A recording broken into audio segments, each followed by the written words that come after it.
Psaume chapitre 112, nous commençons au verset 1. Heureux l'homme qui craint l'Éternel, qui trouve un grand plaisir à ses commandements. Sa postérité sera puissante sur la terre. La génération des hommes droits sera bénie. Heureux l'homme qui craint l'Éternel, qui trouve un grand plaisir à ses commandements. Let the man who fear the Lord. Tout le monde peut craindre Dieu. Mais est-ce que c'est tout le monde qui peut aimer la parole de Dieu? Everyone that can love the word of God. Tout le monde peut craindre Dieu. Each one can say God. Est-ce que c'est tout le monde qui doit aimer la parole de Dieu? Everyone should love the word of God. Alors nous comprenons ce matin que craindre Dieu aussi, c'est d'aimer la parole. Craindre Dieu, c'est de faire sa volonté selon sa parole. On est heureux. Je disais la semaine dernière que si vous vous tenez en route là, vous interrogez les passants. Il n'y a personne qui n'aime pas Dieu. Mais à la seule différence que tout le monde doit aimer Dieu et que tout le monde ne va pas aimer la parole de Dieu. Si tout le monde pouvait aimer Dieu et aimer la parole de Dieu, pourquoi l'évangile doit être combattu? Pourquoi on doit combattre la parole de Dieu? Celui qui dit qu'il aime Dieu, alors on lui dit voici ce que Dieu dit. Il reste dans sa position. Il ne veut pas faire ce que Dieu dit. Et tu l'interroges, j'aime Dieu. C'est pourquoi vous avez lu dans 1 Jean. Cet amour consiste à garder ses commandements. Heureux l'homme qui craint Dieu et qui fait quoi? Qui trouve un grand plaisir à ses commandements. C'est-à-dire ce que Dieu a dit. Quand tu écoutes ce que Dieu a dit, non seulement tu crains, mais tu es content de ce que Dieu a dit. Trouver un grand plaisir à quelque chose, c'est la recevoir avec amour. Quand quelqu'un dit j'aime beaucoup tel repas, c'est-à-dire quand on lui donne de manger, il mange avec appétit. De même que si quelqu'un aime Dieu et qu'il trouve aussi un grand plaisir dans la parole de Dieu qui est sortie, il doit recevoir et mettre en pratique avec amour. Tout le monde peut craindre Dieu, mais certainement tout le monde ne peut pas mettre en pratique la parole de Dieu. Je voudrais vous faire comprendre ce matin, craindre Dieu ou aimer Dieu, c'est tout simplement mettre sa parole en pratique. Amen. Oui, nous continuons, bien aimés. Nous continuons au verset 3. Il a dans sa maison bien-être et richesse, et sa justice subsiste à jamais. Il a dans sa maison. Je rappelle encore au peuple de Dieu. Alors, dans la maison de celui qui craint Dieu, le bien-être c'est quoi? C'est aussi, bien aimé, vos besoins que Dieu prend soin.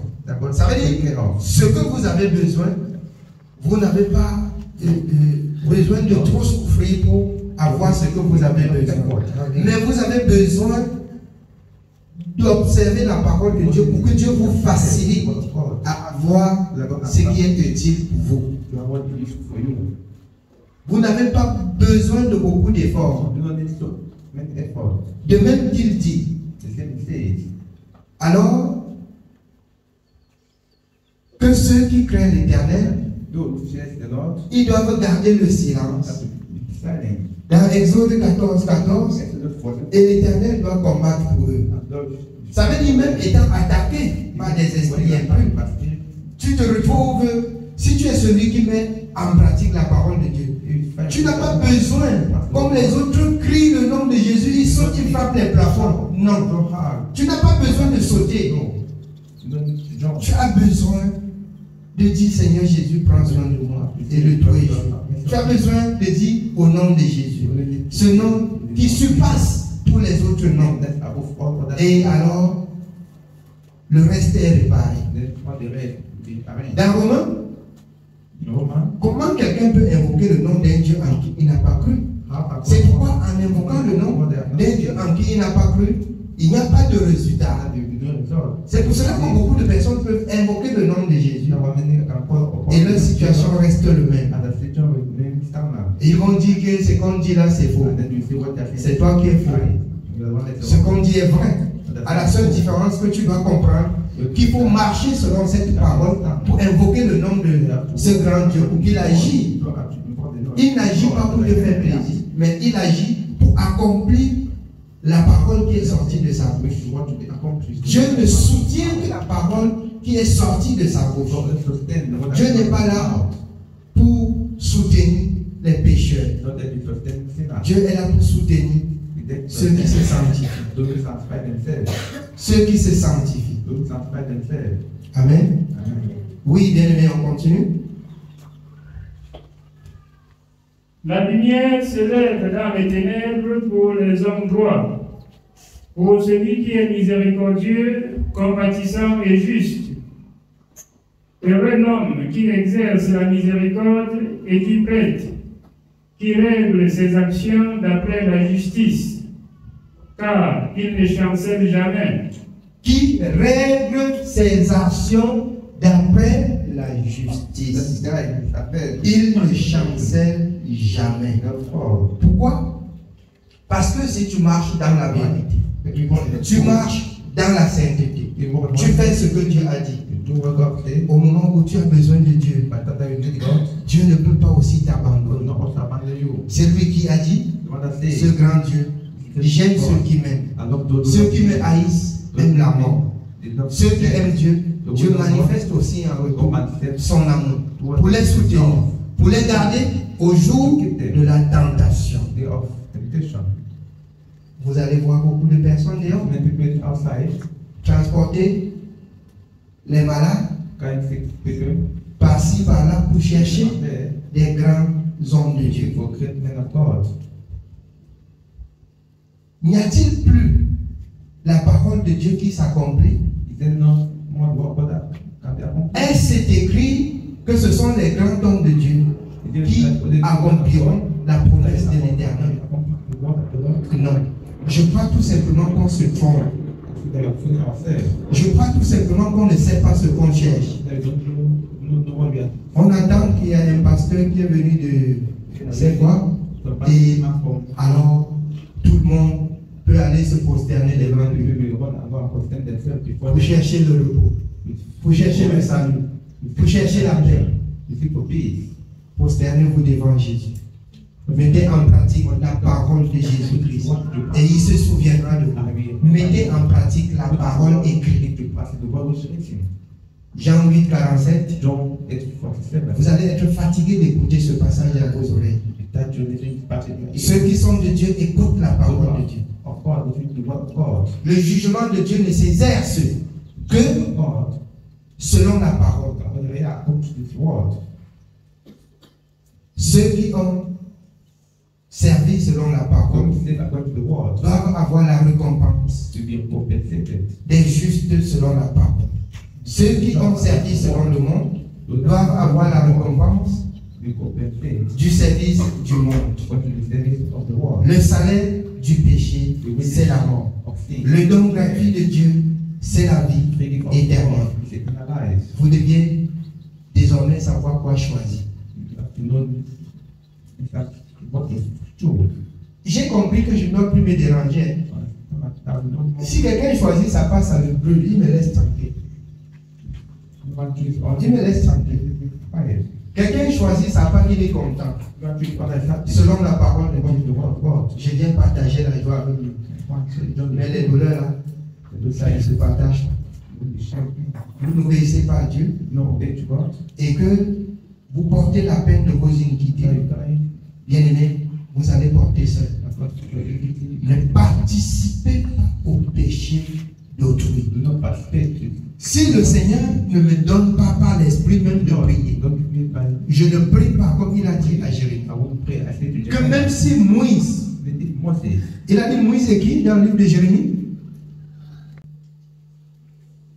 Alors, même si Moïse, même si Élie, même si même si c'est Job qui venait à intercéder pour ce peuple, je ne les écouterai pas. C'est pourquoi on ne prie pas pour prier. On prie sur l'ordre de l'Éternel. On prie sur l'ordre de l'Éternel. Alors, vous deviez savoir, en tant que peuple de Dieu, en tant que ceux qui ont pris un engagement devant Dieu, votre engagement est noté. Si après votre engagement, il y a quelques souffrances, s'il y a quelques douleurs, vous avez appris dans chez Dieu à cause des souillures. Il y aura des douleurs et des douleurs amères. Il y aurait la souffrance à cause du péché. Il y aurait la souffrance. Mais si vous marchez dans la sanctification, il est celui qui a dit, je ne vous délaisserai pas, je ne vous abandonnerai pas, je serai avec vous tous les jours, jusqu'à la fin des temps. Amen. Oui, bien aimé, on continue. La mémoire du juste tue toujours. Il ne craint point les mauvaises nouvelles. Son cœur est ferme, confiant en l'Éternel. Son cœur est affermi, il n'a point de crainte, jusqu'à ce qu'il mette son plaisir à regarder ses adversaires.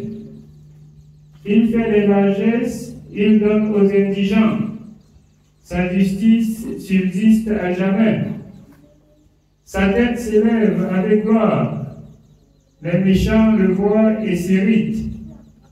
Il pince les dents et se consume. Les désirs des méchants périssent. Les désirs des méchants périssent.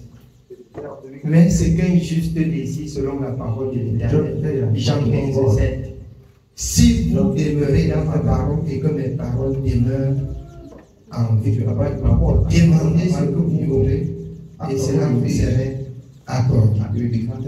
Prenez ce matin pour nous la parole de Dieu dans le livre de Ésaïe 66 à partir du premier verset.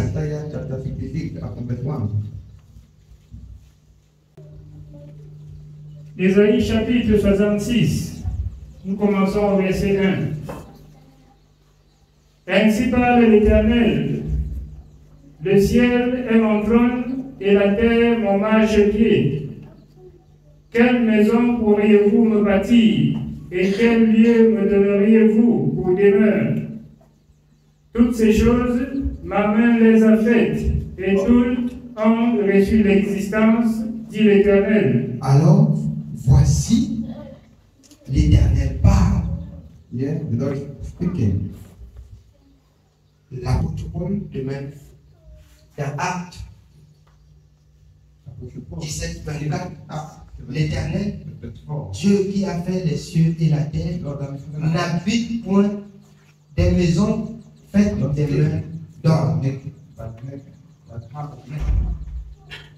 Pour que les hommes cessent de penser qu'on rencontre Dieu là où c'est trop embelli, où c'est trop construit, ou dans les grands temples. Écoutez ce que va dire l'Éternel. Voici sur qui je porterai mon regard. Oui. Voici sur qui je porterai mes regards, sur celui qui souffre et qui a l'esprit abattu, sur celui qui craint ma parole. Dieu ne porte pas les regards sur ceux qui partent dans les grands temples. Dieu porte les regards uniquement sur ceux qui souffrent et qui craignent sa parole. Do not stop at it. Il ne les abandonne pas. Il ne les délaisse pas. Tant que la souffrance prend l'auteur, prenez aussi la taille dans la parole. Et vous verrez que en persévérant dans la parole avale la souffrance. Et la paix revient. Peu importe la taille de la souffrance. Somme 37, confiez-vous à l'Éternel. Pratiquez la justice. Faites de l'Éternel vos délices. Réglez vos actions de par la parole. Et la parole doit avaler la souffrance. Et vous seriez libre.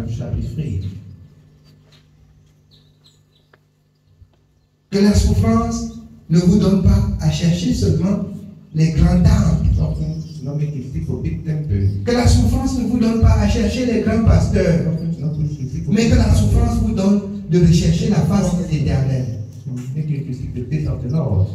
Le pasteur est le porteur uniquement du message de la vérité. Le pasteur est supposé être celui-là qui doit instruire et conduire et prendre la main du peuple de Dieu et donner à Dieu.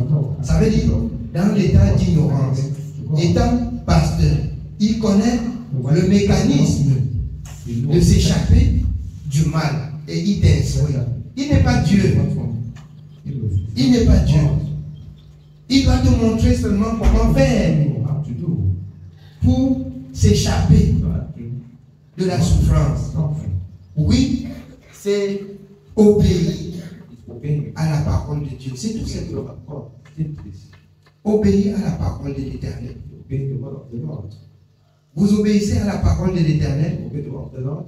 Vous persévérez. Parce que dans le livre de Matthieu, le Seigneur dit, c'est celui qui va persévérer jusqu'à la fin, qui sera sauvé. Bien aimé, parce que la souffrance, lorsque vous commencez, la souffrance aussi prend la force. La souffrance menace. Et si vous n'êtes pas persévérant, la souffrance vous fait abandonner. La souffrance vous fait abandonner. Mais si vous persévérez, si vous voyez que vous allez mourir avec le Seigneur et vivre avec le Seigneur, la souffrance se décourage. Et il prend sa route. Vous devenez libre. C'est ça la délivrance. C'est ça la délivrance du peuple. Donc on croit que on souffre beaucoup dans le monde, on entre à l'église, c'est bonjour et tout est réglé. Non, c'est le travail. Et le travail et la persévérance et délivrance. J'ai beaucoup peur et je crains que le peuple de Dieu ne se trompe comme il se trompe à l'extérieur. On rencontre uniquement des pasteurs pour la délivrance, mais on ne cherche pas à connaître ce que Dieu a dit pour vivre ce que Dieu a dit. Comme beaucoup me rencontrent, pasteur, délivrance. On a dit que je suis.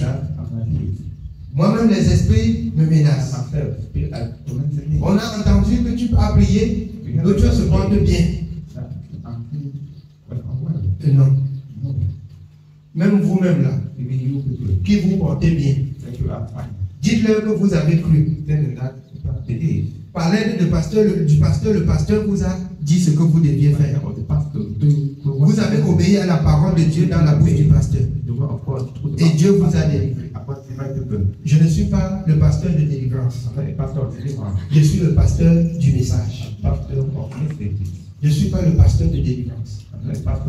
Or, le message, c'est elle qui délivre. C'est le message qui délivre. Je ne délivre pas. Jésus-Christ seul. Il accomplit ce qu'il a dit dans sa parole lorsque en retour vous mettez en pratique. C'est votre délivrance. Amen. Oui, bien aimé, on continue. Celui qui immole un bœuf est comme celui qui tuerait un homme. Les gens laissent d'obéir à la parole de Dieu pour offrir. Il parle ici de la loi qu'on offrait des holocaustes pour avoir le pardon des péchés.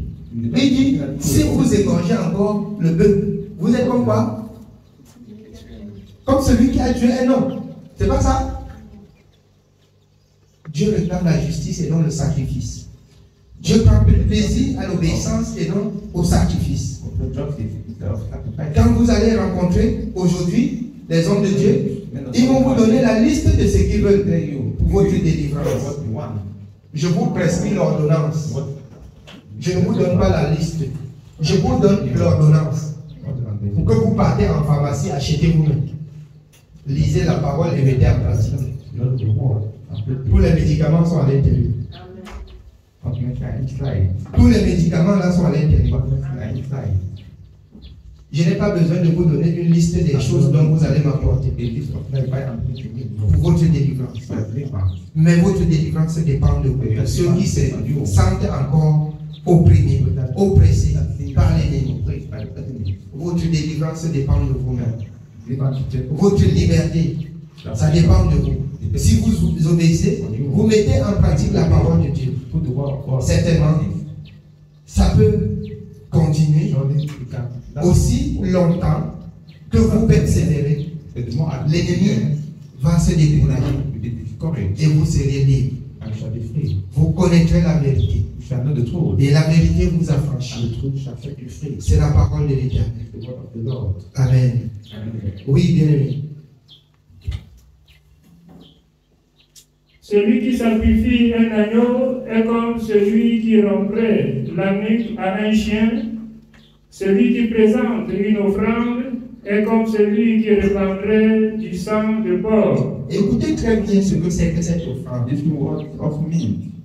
L'offrande, il s'agit ici de l'offrande du pardon du péché. Il s'agit ici de chercher à corrompre Dieu pour le pardon de vos péchés. Comme vous voyez, alors nous bien-aimés, on a dit apporter ceci et l'Éternel vous pardonne. C'est plutôt une malédiction. Ce que Dieu réclame, c'est la parole de Dieu dans Romains 12 dont vous avez lu hier. C'est d'offrir vos corps, sanctifiés, purifiés, dignes. Vous repoussez le mal, vous haïssez le mal, vous faites ce que Dieu a dit, et l'Éternel sera avec vous. Amen. Oui, bien aimé. Celui qui brûle de l'encens est comme celui qui adorerait des idoles. Vous entrez dans les lieux aujourd'hui où on brûle encore de l'encens. L'encens a été instauré depuis l'Ancien Testament pour la composition même des sacrifices. L'encens, on l'utilisait, mais vous voyez encore aujourd'hui les religieux l'utiliser. Non. La loi de la foi me fait comprendre que Dieu réclame seulement la justice et non les sacrifices d'encens et d'offrandes et des holocaustes, des torrents d'huile. C'est pourquoi vous pouvez bien comprendre l'homme de Dieu, David, dans le livre de Psaume 51, quand il dit, tu ne prends plus plaisir aux holocaustes, aux torrents d'huile, tu voudrais que la vérité soit au-dedans de nous. Tu voudrais que la justice nous habite. C'est ce que Dieu réclame. Vous sortez d'agresser. Vous venez à l'église, vous coupez pour Dieu, vous lancez dans l'offrande pour que Dieu vous pardonne. Vous venez de tuer. Vous venez à l'église. Vous demandez à Dieu de pardonner le crime en offrant en retour des holocaustes. Vous vous trompez. Dieu réclame la justice. Dieu réclame la justice. C'est la justice que Dieu réclame. C'est la justice. De tels hommes de Dieu qui acceptent cela sont la synagogue de Satan. C'est la synagogue de Satan. On va se prostituer. On vient couper pour le pasteur pour faire l'offrande avec. Le pasteur vous bénit. Le pasteur bénit. la prostitution, Let the prostitution. la synagogue de Satan. Synagogue Satan. Les femmes partaient escroquer les hommes. Men for escort men. Les hommes partaient voler, Men go and steal. pourvu qu'ils donnent l'offrande et la dîme. Et alors, Give the offering. leur péché est oublié devant le pasteur. Je vous dis, c'est écrit en gros caractère devant Dieu. Before God is written. C'est écrit en gros caractère devant Dieu. Big character before God. C'est pas facile. It's not. Amen. Amen. Oui, bien. Tous ceux-là se complaisent dans leur voie et leur âme trouve du plaisir dans leurs abominations. Moi aussi, je me complairai dans leur infortune, et je ferai venir sur eux ce qui cause leur effroi, parce que j'ai appelé et qu'ils n'ont point répondu, parce que j'ai parlé et qu'ils n'ont point écouté. Dieu parle, on n'écoute pas. Dieu appelle, on ne prête pas attention. Mais on vient le flaguer avec des offrandes, des holocaustes, pour qu'il nous accepte. Il dit, au moment où vous allez aussi venir, lui, il ne vous écoute pas. Lui, il ne vous écoute pas, lui, Dieu. Vous allez prier, et il ne va pas exaucer. Parce qu'au moment où il vous a appelé, vous l'avez tourné le dos. Au moment où il vous enseigne, vous fermez les oreilles. Vous ne voulez pas marcher dans la justice. Mais vous réclamez la justice. Vous voudrez que Dieu vous rende justice. Non, c'est impossible. Oui. Mais ils ont fait ce qui est mal à mes yeux, et ils ont choisi ce qui me déplaît. Écoutez la parole de l'Éternel, vous qui craignez sa parole. Voici ce que disent vos frères qui vous haïssent et vous repoussent à cause de mon nom. Que l'Éternel montre sa gloire et que nous voyons votre joie. Que l'Éternel montre sa gloire et que le monde voit notre joie. Vous êtes malheureux dans la maison de Dieu et que le monde se moque de vous parce que vous n'avez pas observé la parole de Dieu. Mais si vous avez observé la parole de Dieu, est-ce que vous allez être malheureux dans la maison de Dieu au point où le monde va se moquer? Vous servez un Dieu qui n'agit pas. Vous servez un Dieu qui ne répond pas à vos attentes. Je ne crois pas. L'incrédulité relève de nous. Pas de Dieu. Pas de Dieu. Nous sommes incrédules. Changeons la façon de nous conduire. On ne doit pas être dans la maison de Dieu et être errant. On ne doit pas être dans la maison de Dieu et être malheureux. Si oui, l'apôtre Paul dit, examinez-vous vous-même. Vous pouvez être malheureux pour un bout de temps, que ce soit l'épreuve. Mais vous n'allez pas être à toujours attristé et affligé. C'est qu'il y a problème. Il y a la souffrance de l'épreuve. C'est encore possible. Mais la souffrance de l'épreuve ne va pas au-delà de nos attentes. La souffrance de l'épreuve ne peut pas nous faire, bien aimés, gémir et nous retourner vers le monde pour chercher à manger. Non. C'est que Dieu n'est plus Dieu. Ou alors, votre Dieu n'est plus Dieu. Mais l'Éternel, Dieu est vivant. Pour ceux qui le craignent. Pour ceux qui observent ses commandements. Pour ceux qui marchent dans sa justice. Ils vont être toujours joyeux. Ils vont être toujours joyeux. J'ai dit souvent, alors, quand je prêche la parole de Dieu, l'autre disait, il fait comme ça parce qu'il a l'argent. Il fait comme ça parce qu'il a à manger. Il fait comme ça parce qu'il a des choses. Et j'ai souvent envie de leur dire, il fallait me voir quand j'entrais dans la maison de Dieu. Si vous pouviez rentrer dans la généalogie de ma vie, Vous devez comprendre que Dieu là est vrai. Vous devez comprendre que Dieu là. Alors, il reprend ce qu'on a rejeté et il donne la forme et tout le monde voit. Il fait de ce qu'on n'espérait à rien quelque chose de plus précieux. C'est pourquoi ma vie peut étonner encore beaucoup de personnes, voire même ceux de ma famille, qui vont dire comment ces choses arrivent comment. Mais c'est afin que le nom de l'Éternel soit glorifié. C'est afin qu'on comprenne que le Dieu d'Israël, celui que j'ai accepté, servi, il est la vérité. Il dit la vérité. Il veille et accomplit toutes les paroles de sa promesse. Quoi? Je vais dire au peuple de Dieu, bien-aimés, si vous voulez le secours de l'Éternel, marchez selon la parole du prophète. L'Éternel est un secours qui ne manque jamais. C'est un secours qui ne manque jamais. Pourquoi est-ce que je prends l'exemple toujours sur moi? Et je prendrai toujours l'exemple sur moi.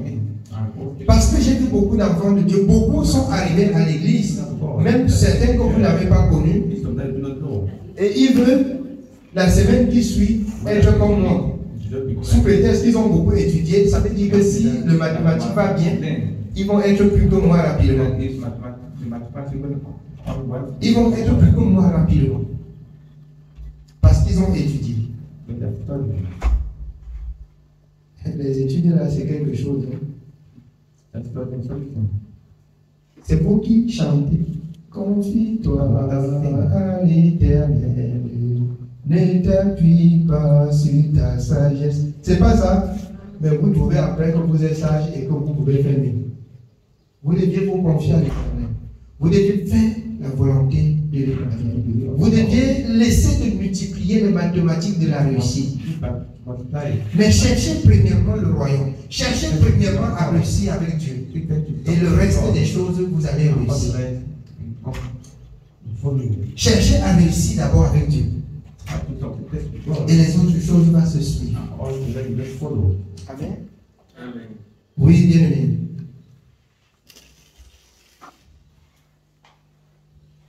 Mais ils seront confondus. Une voix éclatante sort de la ville. Une voix sort du temple. C'est la voix de l'Éternel qui paie à ses ennemis leur salaire. Avant d'éprouver les douleurs, elle a enfanté.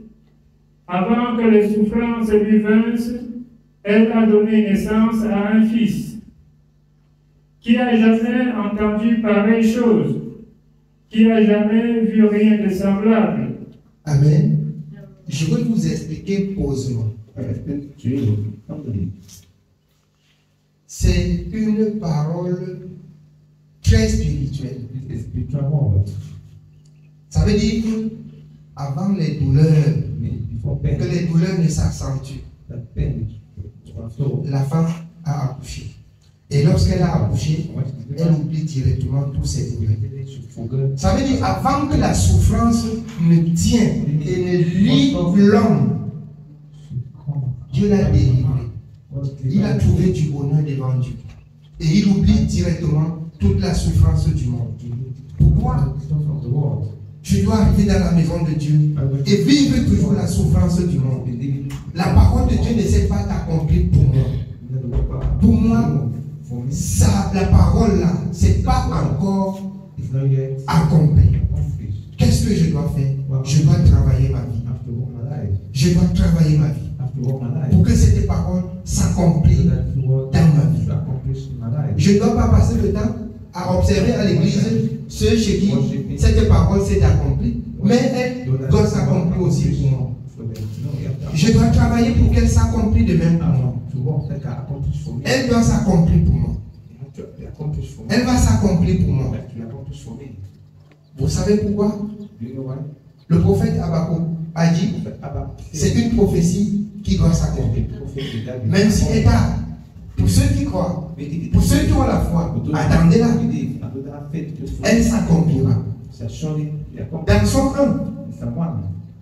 heureux ceux-là qui ne marchent pas en compagnie de mon qui ne se dirigent pas sur la voie des pécheurs, mais qui trouvent leur plaisir dans la loi de leur Dieu, qui méditent jour et nuit.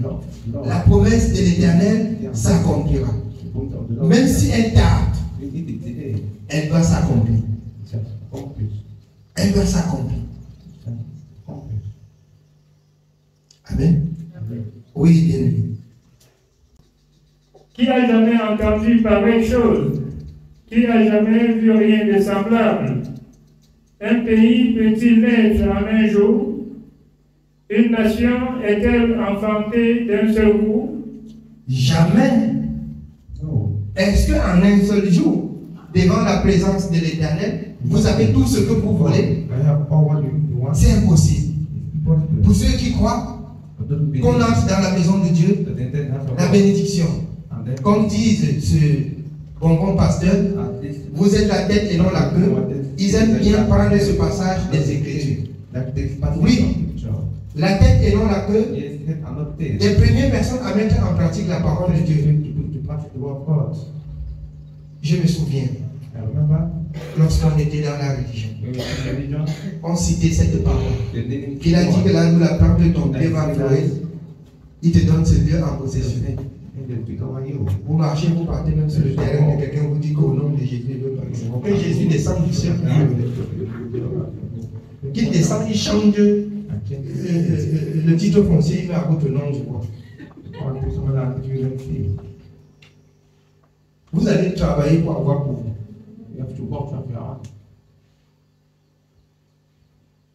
Vous croyez seulement au miracle super. Je sais comment expliquer cela. Ce que vous voulez que Dieu accomplisse pour vous, vous voyez rapidement que ça s'est accompli. Mais ce que Dieu attend de vous, vous ne voyez pas que vous allez mettre en pratique pour que Dieu aussi accomplisse sa part. Ça s'explique comment? Mais vous voyez seulement que il faut que je sois la tête et non la queue. Il faut que je piétine ici, Dieu me donne en possession. Lis la parole, il donne ta possession dans la parole. Ta part, c'est dans la parole. Chaque personne prend sa part dans la parole. Vous vous tenez sur la chose de d'autrui, vous dites au nom de Jésus, vous faites. Au nom de Jésus. Qui a dit au nom de Jésus, on prend pour quelqu'un pour vous? Ça marche pas. C'est tout simplement de la folie. Mais vous avez oublié qu'il a dit aussi que vous allez manger à la sueur de votre front. Vous avez oublié ça. Mais à la seule différence que si vous obéissez à la parole, il bénit le travail de vos mains. Vous ne restez pas chez vous couché et puis ça vient vous trouver sur le lit. Dans le livre de Proverbes, qu'est-ce qu'il dit? Le paresseux voit qu'il y a le foie dehors. C'est pas ça? Il voit qu'il y a le lion en chemin pour aller au champ. Et pendant qu'on récolte, pendant qu'on mange, il peut être le plus grand visiteur. Il calcule les maisons qu'on a préparées, où c'est prêt pour manger. Non, on doit travailler. On doit travailler. Tu travailles l'état de ton âme dans la parole comme ton travail physique. Tu dois travailler l'état de ton âme. Et physiquement, pour ce que tu dois manger, tu dois travailler. Si l'état de ton âme plaît à Dieu, l'état de ton travail aussi doit être béni comme Dieu dit dans sa parole. Il faut que le peuple de Dieu comprenne. Amen. Quelqu'un a posé la question, est-ce que le monsieur là, il n'est pas entré quelque part, on peut servir Dieu seulement comme ça, et on a l'argent, on construit une maison comme il a là, est-ce possible? Je disais qu'il fallait qu'il rencontre Job. Il fallait qu'il rencontre Salomon. Il fallait qu'il rencontre David. Il fallait qu'il rencontre les grands hommes de Dieu qui ont servi Dieu selon la parole. Pour qu'ils disent là où leur richesse sortira. Ma part sort aussi de là. Ma part sort de la même maison. Ça sort de la même maison. It's a house. Vous travaillez, You walk. les portes de cette maison n'est pas fermées pour vous. Or that house. Vous travaillez, l'Éternel va ouvrir les portes de cette maison aussi pour vous. The Lord, that house for you also. Il faut, selon le 3e épître de Jean, que vous prospérez John. comme prospère l'état de votre âme. Si votre âme prospère bien, votre travail physique doit prospérer. Mais si l'état de votre âme n'est pas bon, même votre travail ne sera pas bon. Comprenez bien. If you are soul, it's not fine. Comprenez très bien. Your physical world won't be fine. You need to be careful. Amen. Oui, bien aimé. Après un travail, Sion a enfanté ses fils. Ouvrirai-je le sein maternel pour ne pas laisser enfanter, dit l'Éternel. Moi qui fais naître, empêcherai-je d'enfanter, dit ton Dieu. Réjouissez-vous avec Jérusalem, faites d'elle le sujet de votre allégresse, vous tous qui l'aimez.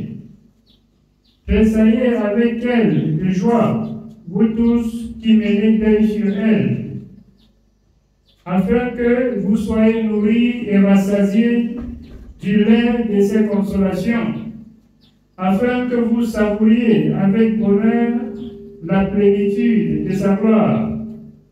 Car ainsi parle l'Éternel, voici, je dirigerai vers elle la paix comme un fleuve. Dieu dirige la paix vers son peuple comme un fleuve. Comme dans la paix.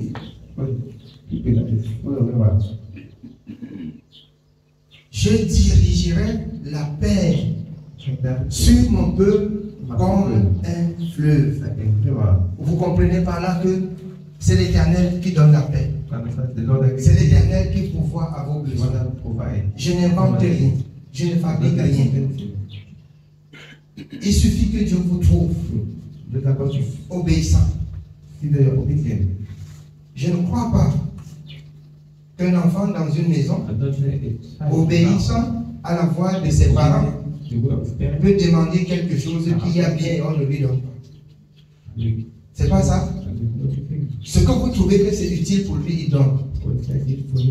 Vous donnez parce qu'il l'obéit aussi à ce que vous lui avez recommandé.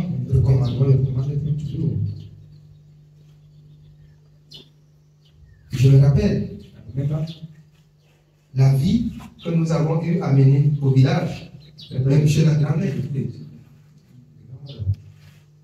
Quand le soir arrivait parce qu'on puisait l'eau au marigot, vers les 18h, 17h, elle se met à la porte, elle commence à crier tel, passez porter les bidons pour aller puiser l'eau. Passez porter les bidons pour aller puiser l'eau. Parfois tu comprends, tu fais comme si tu n'as pas compris. Ça c'est la rébellion. Le jour où on comprend, on porte. Le jour où on n'a pas porté, quand on arrive à la porte, attendez, je vais vous montrer. Quand on arrive à la porte, on n'entre pas. On reste ici. On reste à la position ici. On reste à la position ici. Pendant qu'elle cuisine le soir, elle chante. Elle est en train de chanter. Mais il y a sa canne à côté d'elle. Elle chante. Quand elle passe pour prendre le bois, du côté où on met le bois, pour mettre au feu, quand elle passe, on se recule. Quand elle met au feu, on se rapproche. Quand elle se lève, on se recule.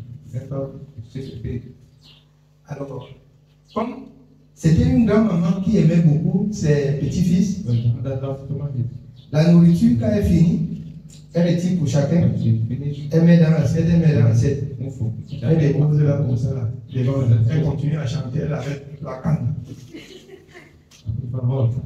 Celui qui veut prendre le coup et prendre, ça ne va pas prendre. Oui. Celui qui veut. J'ai admiré, j'ai apprécié quelque chose sur ma grand-mère. Même si tu n'as pas fait ce qu'elle a demandé, tu ne pouvais pas dormir à faim. Elle prépare, elle ne te prive pas de la nourriture. Là, c'est un enseignement. Pour vous qui dites que les enfants, puisqu'il n'a pas fait ceci, ils ne mangent pas. Vous envoyez les enfants voler. Vous envoyez les enfants voler. Il faut trouver une punition adaptée à sa rébellion. Et quand elle dormait jusqu'au matin, si elle dort sans te taper, elle te tape le matin. Si elle dort sans te taper, elle te tape le matin. Elle voit comme est l'homme. Nous aussi, elle s'assoit, elle mange. Quand elle va se coucher, on entre. On ferme la porte, elle dort. Même si elle se lève pour aller uriner, elle nous tape.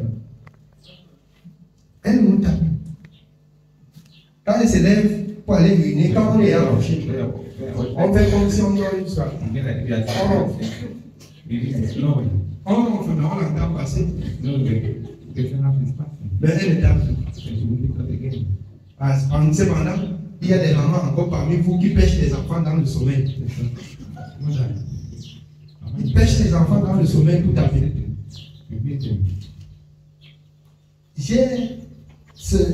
L'instruction de la grand-mère, c'était quelque chose. Hein? C'était quelque chose. Et c'est pourquoi elle m'aimait beaucoup. Parce que quand elle tombait sur moi, elle dit que mon père va me faire des choses. Je ne résiste pas, je le fais. Mais si elle n'arrive pas à m'attraper avant qu'on commence à jouer au stade, elle ne peut plus m'arrêter. Mais si elle m'arrête avant, je vais faire ce qu'elle a dit. Ça veut dire qu'il faut seulement connaître comment ramener les enfants. Il faut connaître comment ramener les enfants. Je parlais pour montrer notre état d'enfance devant Dieu. Devant Dieu. Lorsque nous n'avons pas fait ce que Dieu a dit, on mérite quelques châtiments. Alors, mais si vous persévérez dans la rébellion, Dieu risque de se séparer de vous. Je vous dis, quand on était têtu, ça ne veut pas dire qu'on se levait, qu'on passait la journée, on ne travaillait pas. Mais il y avait des tâches le soir qui sont vraiment importantes. Il faut puiser l'eau. Il faut faire ceci. Il faut faire cela. Et pendant qu'on nous laisse travailler au champ jusqu'à l'heure, on frappe le ballon au sol comme ça pour qu'on ne pas jouer là. Quelque part là, je jette la roue en bas du café, je prends l'autre route sur l'autre chambre, je sors même de l'autre côté. À l'heure là, on ne peut plus m'arrêter. Mais quand ils savent qu'il va aller jouer, à l'heure que je vais aller jouer, quand l'heure approche, on dit va puiser l'eau. On sait que je peux faire 2-3 tours avant que mon heure arrive. Et quand je fais 2-3 tours, on croit que je suis en train de puiser toujours, mais je suis à battre. Par moment, on force pour que je porte les bidons à l'entrée, je dépose et je continue. C'est comme ça que nous avons joué. C'est comme ça que nous avons joué. Genoux on était têtus, mais on faisait quand même le travail recommandé par les parents. Et c'était encore là l'ignorance. Je voudrais parler ainsi pour que nous connaissions comment reprendre et instruire les enfants à la maison. Pour que vous compreniez qu'il y a un temps pour chaque chose. Il y a un petit moment où l'enfant doit jouer. N'oubliez pas, chaque chose a un temps. Il faut seulement savoir canaliser et donner les heures. Vous deviez savoir. C'est que vous n'auriez jamais de problème avec les enfants. Et il y a ceux qui laissent les enfants jouer toute la journée. Vous rendez les enfants idiots. Vous deviez occuper aussi les enfants avec le travail. Sinon, ils vont grandir et connaître qu'on se lève, on joue, on mange. Vous avez fabriqué des bons paresseux. Nous, on avait un champ de près de 5 hectares, on cultivait à 2 petits garçons et une petite fille. Avant d'aller cultiver d'autres ailleurs, nous, 3. 3. Avant l'âge de 15 ans.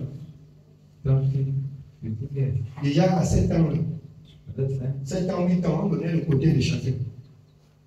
Donc là où là même, là, quand il arrivait en ville, là, maintenant on a comme ça. Là.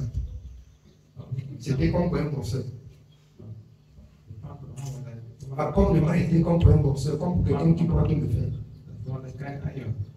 Aujourd'hui, on arrête de s'apprendre le nom que c'est mou. Ça a été dur avant d'être mou. Il faut que pour vous aussi soit dur avant d'être mou. Amen. Je voulais rendre grâce parce que les enfants voient le travail. J'étais au marché, c'était quand avant-hier avait jeté. Il n'a pas pu supporter, il a dit pardon, même moi sur la moto, je vais aller là où il y a ma mère. Il dormait déjà. Il me dit depuis le matin, tu travailles, tu pars au magasin, tu dis tu ne t'assois pas, tu ne te reposes pas, tu ne manges pas. Tu travailles comme ça. Il dit que ton travail est dur. Il dit que, ok, attends, il y a chez ce que tu vas manger, tu restes chez ta mère, tu dors, tu as compris, tu as vu comment il travaille, non? Oui, il dit qu'on va voir ta mère. C'est comme ça que je travaille. C'est comme ça que je travaille. Et je vous donne seulement un peu de temps. Vous allez travailler. Vous allez travailler. À votre âge comme ça, là, on avait déjà les côtés des champs. On cultivait. Amen. Oui, bien aimé.